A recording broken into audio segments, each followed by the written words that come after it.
Well, Saturday, the 16th day of March 2024, it's my hope that your weekend has begun on a good note. And so on Her Say tonight, we engage ladies that have gone beyond your expectation, to thrive in the world of sports. And when I say sports, I mean basically everything and anything about sports. These ones have been anchors, presenters in relation to matters sports in the country and sometimes beyond, just unpacking basically what plays out in the world of action in the fields. And so we'll be engaging them shortly. But equally, one of them that is active, in the world of Safari Rally. And we'll be getting to hear what it is that these ladies are doing different such that they have managed to thrive in this very space. Shortly, we'll be engaging them on Her Say. But for now, it's important that we also get to know what is of news. But that should be after these highlights. Tonight, 3 people dead, many including OCPD nursing injuries after bandits struck Laikipia and Samburu counties.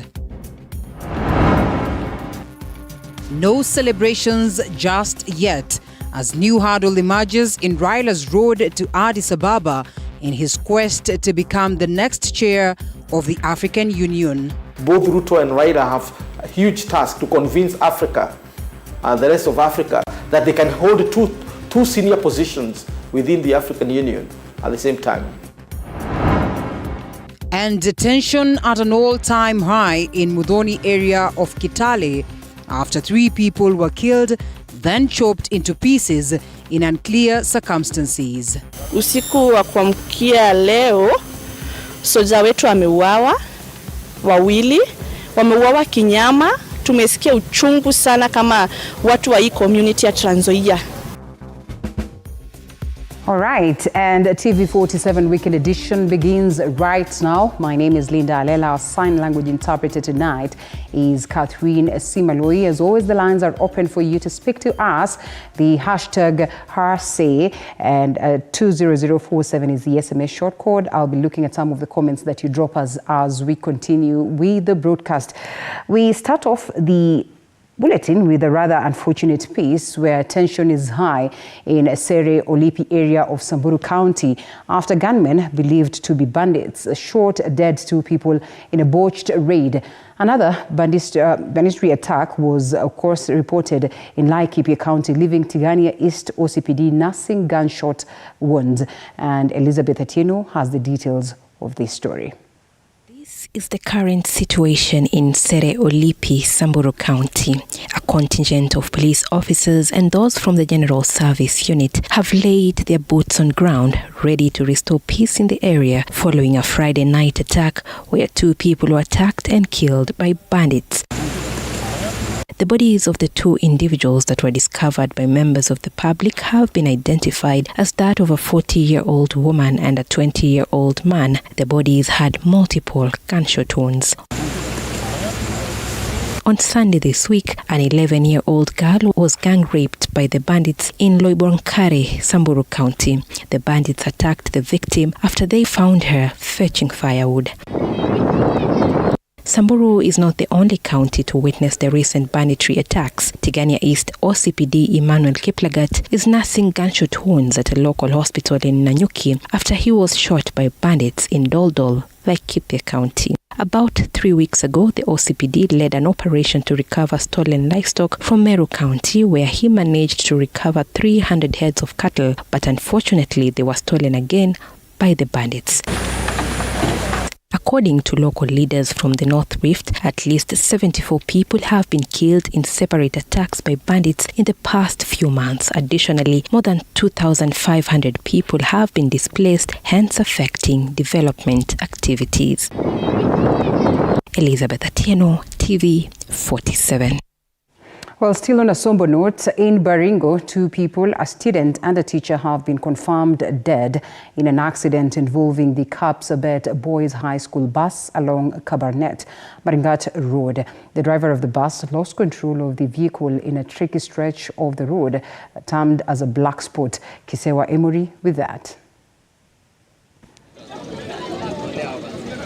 The road to an educational trip to Lake Bogoria in Baringo South came to a tragic end this afternoon after the bus they were traveling in was involved in an accident along the Kabarnet-Marigat Road in Baringo County. It's so unfortunate that we are losing some very young souls, great minds, brilliant minds from the school. Tunasema pole sana for this unfortunate event. While confirming the incident, Baringo County Commissioner Stephen Kutwa said those who perished were a learner and a teacher. Unfortunately, we had 2 fatalities, which we cannot disclose until their next of kin are informed. The former 2 learners and their teachers were aboard 4 buses. The ill-fated bus that had 63 people on board, 61 learners, a teacher and the driver, lost control at the winding road at Patkwanin, hit a guardrail before rolling several times along the slope and landed in a ditch. Watoto walikuwa naenda on a geographical trip, but unfortunately ikifika kwa hii mteremko wakapata ajali. Currently, we have a number of students who have slight injuries. They have been referred to Kabarnet na Marigat Hospital na wanashughulikiwa. Assisted by a team of the Kenya Red Cross, health workers managed to rush the injured to Baringo County Referral Hospital and Marigat Sub-County Hospital. 5 students who are critically injured have been referred to Moi Teaching and Referral Hospital in Eldoret, while the rest continue to receive treatment. The area where the accident happened is a winding road with no road signs and a black spot where many accidents have been reported. This is a black spot. It is a corner that has always been a problematic for our traffic users. Kisewa Emory, TV47. Well, still on that story, Principal Secretary for the Ministry of Education, Belio Kipsang, and Deputy Governor for Baringo County, Felix Mayu, have expressed their sadness at the loss of lives and injuries to students in Marigat, Baringo County. And speaking to the press moments ago, the Principal Secretary stated that the situation was under control, assuring affected parents of timely information on the status of their children. So far, the information that the hospital has given us is that we have had 2 fatalities, a teacher and a student.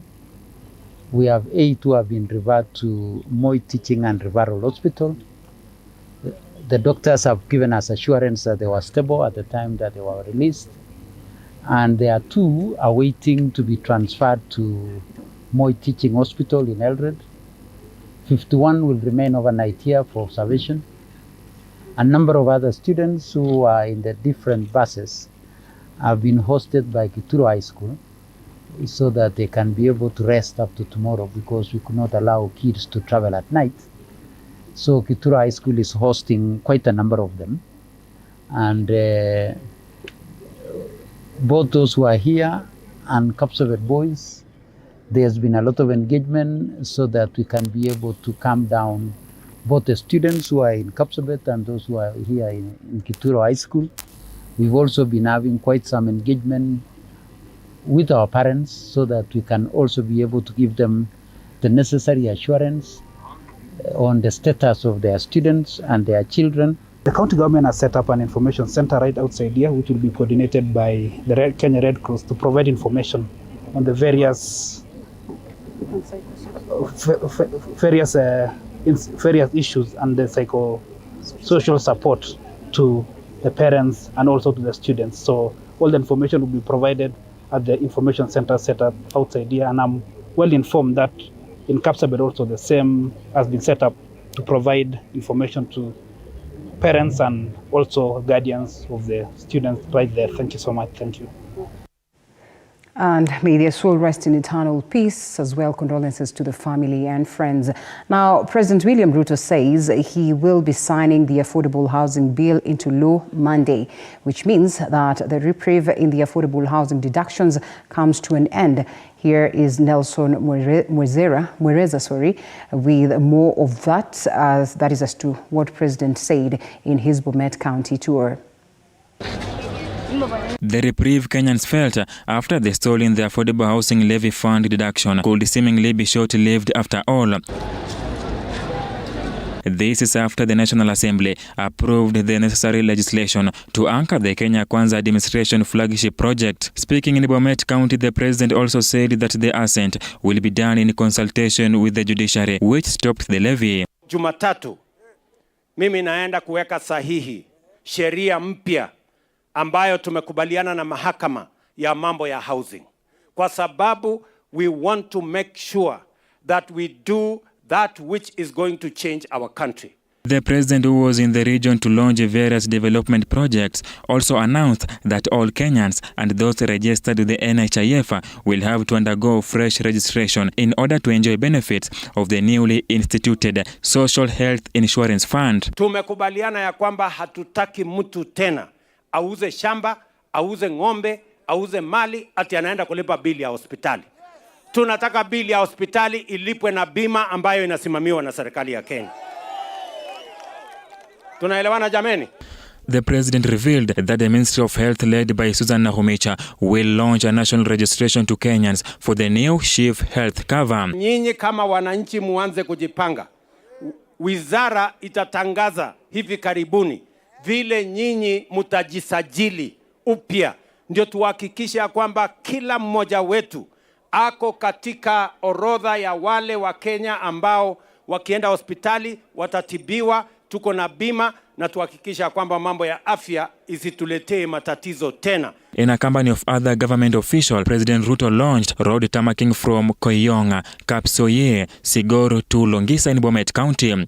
He also inspected the construction of Bomet Affordable Housing Project. Furthermore, President Ruto assured Kenyans that the economy has bounced back and the country is set for better times despite having tough economic times. To go places. Kwa hivyo msikuwe na wasiwasi. Wakati tumesema ya kwamba tunataka kwanza kupanga uchumi, wengine walikuwa wanatupigia makelele. Leo si mnaona mambo vile inaendelea? Si dola ndio hiyo inateremuka? Si unga inateremuka? Si mafuta inateremuka? Si cost of living inateremuka? President's remark was supported by his deputy Rigathi Gachagua along with the other Kenya Kwanza leaders, both backing up Kenya Kwanza agenda. Mnataka muonje? So sisi tumekuja hapa na rais, tulikuwa Kericho na sasa ni kazi ambayo inaendelea, na mimi nikiwa pale na timu yetu ni kumsaidia, kumkinga, kumulinda na yeye atuongoze akiwa mbele. Nelson Mwereza, TV47. Now, the National Council for Churches of Kenya is now calling for dialogue that is between the government and KMPDU so as to bring the ongoing doctor strike to a conclusion.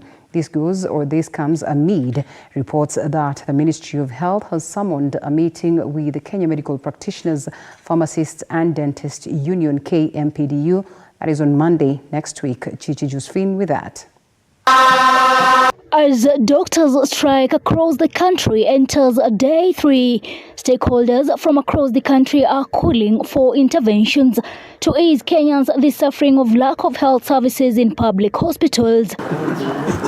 Speaking in Nakuru County, religious leaders under the umbrella of the Council of Churches in the country have called for discussions between the government and the Union of Doctors, KMPDU, to solve the puzzle of the strike, which is worrying many Kenyans who are already affected by the high cost of living.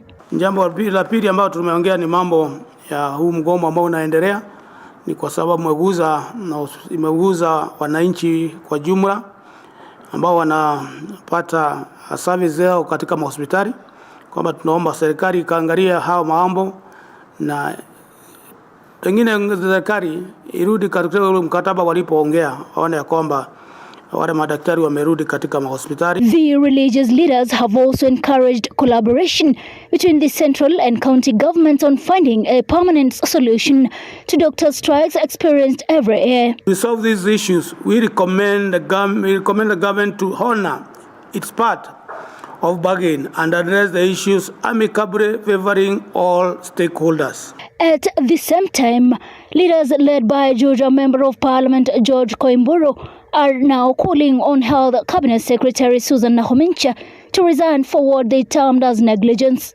Kama inawezekana yafaa uresign, uachane na hii kazi juu inaonekana hii kazi ni kama huielewi vizuri. Ukweli ni kwamba tungetaka tuwe na CS ambaye ni wa health, ambaye anajua maslahi ya Mkenya na maslahi ya kupanga hospitali, ndio angalau tuwe na hospitali ambazo zinasaidia wakaaji wa Kenya hii. Area residents also expressed their disappointment with the government on failing to address the issue affecting doctors' argument. Wameshindwa na kazi yao, wameharibu ya sifa ya mfalme, hata kiongozi wetu, rais wetu, wanaharibu sifa ya kiongozi wetu ambaye tulichagua. On Friday, KMPDU Secretary General Dr. Dav Giatella said that the strike will continue and that they will not relax in defending their rights. KMPDU said that the government failed to show the zeal to deal with the issues raised, leading them to down their tools. Among their demands include promotions, medical insurance payment of education fee, study leave and justice for the union's General Secretary Dr. Dav Giatella, who was injured during the peaceful demonstrations held on February 29th this year. Chichi Josephine, TV47.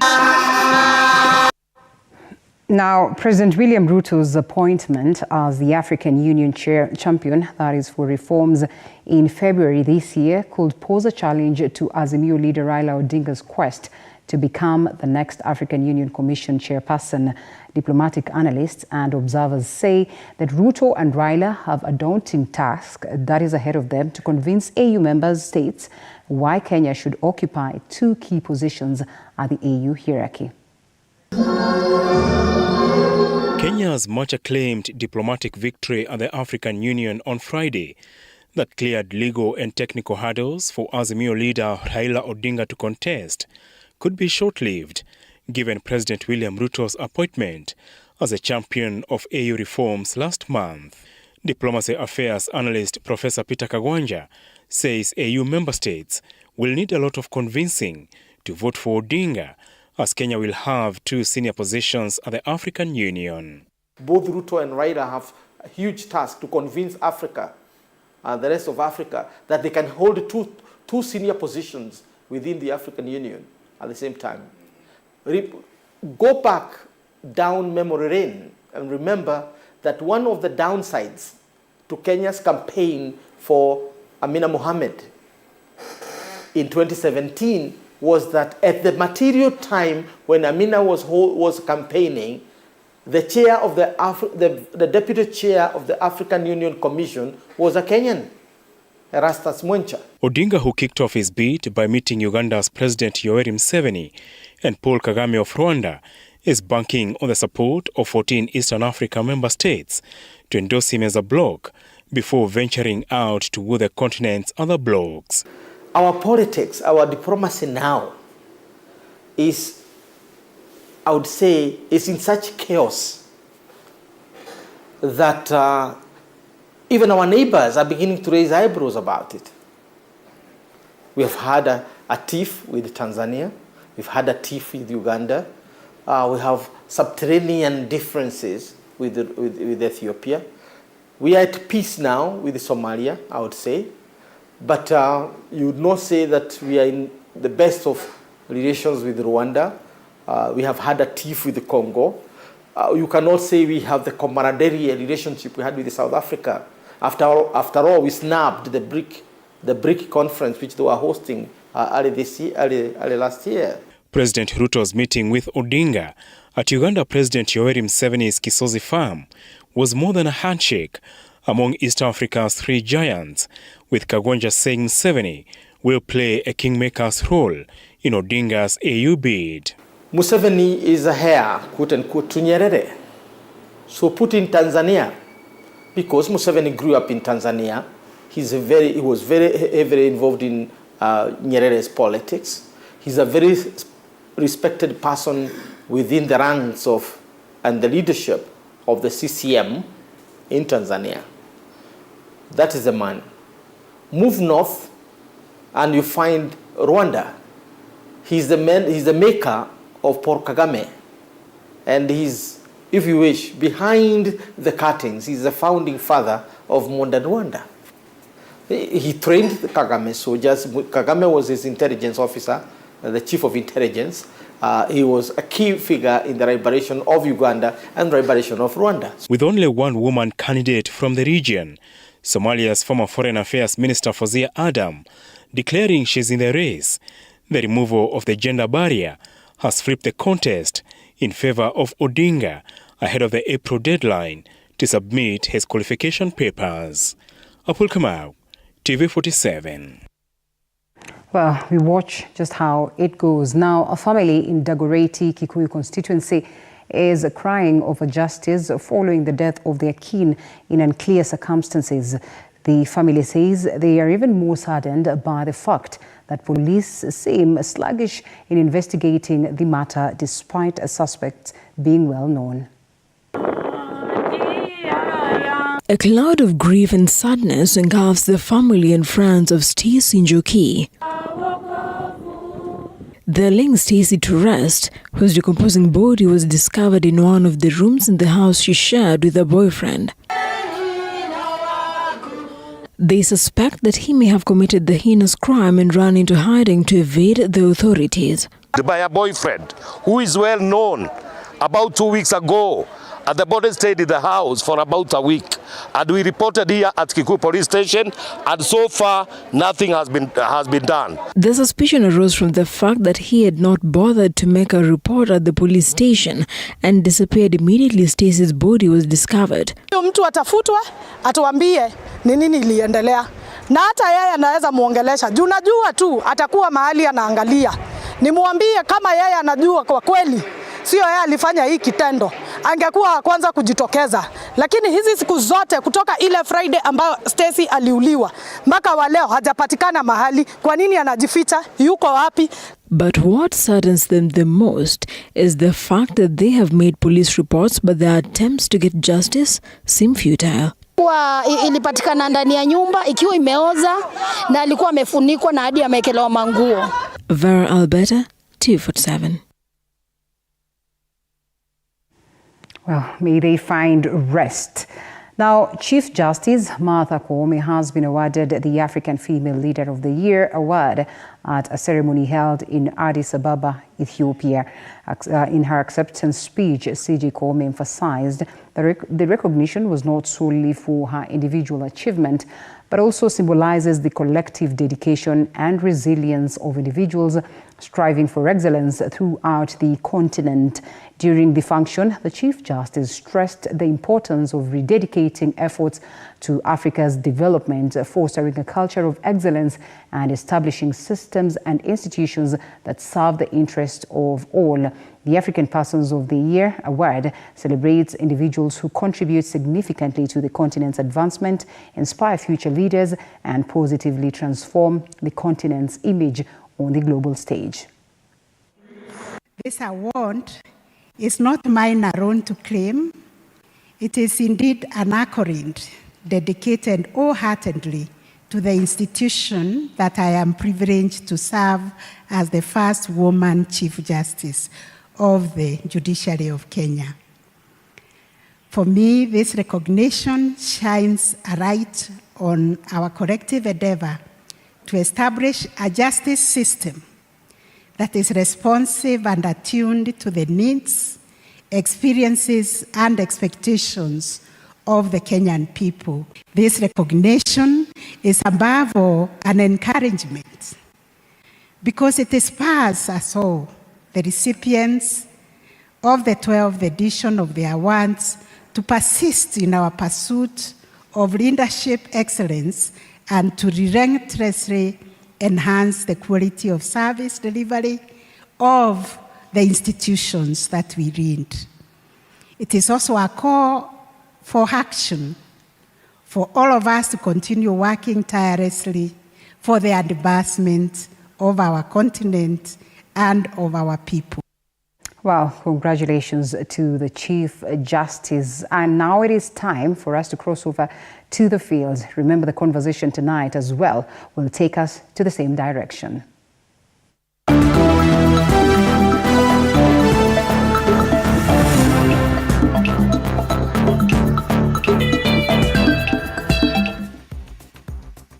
And we get sporty. The Young Kings FC from Dandora will clash with Dagoretti Lions in the finals of the Chapa Dimba Nairobi region tomorrow Sunday at the Dandora Stadium in Nairobi. Young Kings FC eliminated Lucky Summer Sports Club with a 1-0 win, and they will face Dagoretti Lions in the final. Dagoretti booked their ticket with a 2-1 win over Macmillan FC from Landimawe. Kenadati and Kangdwar scored for Dagoretti, while Neville Ochieng scored the solitary goal for Macmillan. And of course, in the girls category, two-time regional champions Beijing Raiders were eliminated by Dagoretti Mixed through post-match penalties, which ended 5-4. The game ended in a 1-1 draw in normal time. Dagoretti Mixed will play M Queens, that is in the final, after they edged out Page Vision Ladies in a 4-3 penalty shootout. Both teams settled for a goalless draw in normal time. Winners in the finals will walk away with 250,000 shillings each, while runners-up will get 150,000 shillings, and the best goalkeeper, top scorer, most valuable player will also be rewarded. Leo imekuwa na challenges. Kuna sometimes game ilikuwa tempo yake iko juu, alafu kuna time inafika tempo yake inakuwa chini. Sasa haikuwa balance, ilikuwa graph yake ilikuwa ina wave. The reigning champion, we are very happy to beat the reigning champion. Game ya kesho tunabeba kikombe, I promise you. Yeah. Tunawapenda sana, wajitokeze kwa wingi kesho na watu support. Nimefurahia sana kushinda game ya leo. Ilikuwa game ngumu. Game ilianza jana, tuling'ang'ana kidogo kwa WhatsApp. Najua ni rafiki yangu, tumekaa naye muda mrefu. Kwa hii timu yake kuna wasichana walikuwa na mimi kwa shule, wamesoma, so walikuwa wananijua. So ilikuwa ni game ngumu sana. Ilikuwa lazima nijipange kivingine kwa sababu wale wasichana wangu walikuwa huko wananijua sana. Lakini imekuwa game ngumu zaidi. Lakini kwa uwezo wa Mwenyezi Mungu tumeshinda. First nimefanya zoezi, tumetrain pamoja kwa wasichana wangu, tumeanza kutrain kwanza. Wengi wameanza form 1. So tumetrain pamoja, kitu tumetusaidia ni teamwork. Kujiunga na kucheza tu pamoja kwa muda mrefu. That's why tumeshinda hiyo game. And now, the spouse of the Deputy President, Pastor Dorcas Rigathi, has kicked off a football tournament targeting reformed and reforming addicts in Laikipia County. Speaking during the launch at Nanyuki Stadium, that is, Pastor Dorcas said the tournament will be used to reach out to boys and men in alcoholism, drugs and substance abuse. She said that football is a unifying factor across the globe. 32 teams will participate in the tournament. Laikipia Governor Joshua Irungu pledged to support the program, which he says will provide a good platform for the youth to reform. This tournament is designed for the benefit of the people of Laikipia, with its focus on the young boys and men who carry the future of our country. We are here not just for the love of the game, but to use football as a tool for positive change. Sports help us to celebrate the positive spirit of competition and the unity. We have a deeper purpose today. Sports can be used in its pure form to mitigate the challenges of our young boys and men to face the challenges, to mitigate the challenges our young boys and men face today, including the vice of alcohol and also the drug abuse and substance abuse.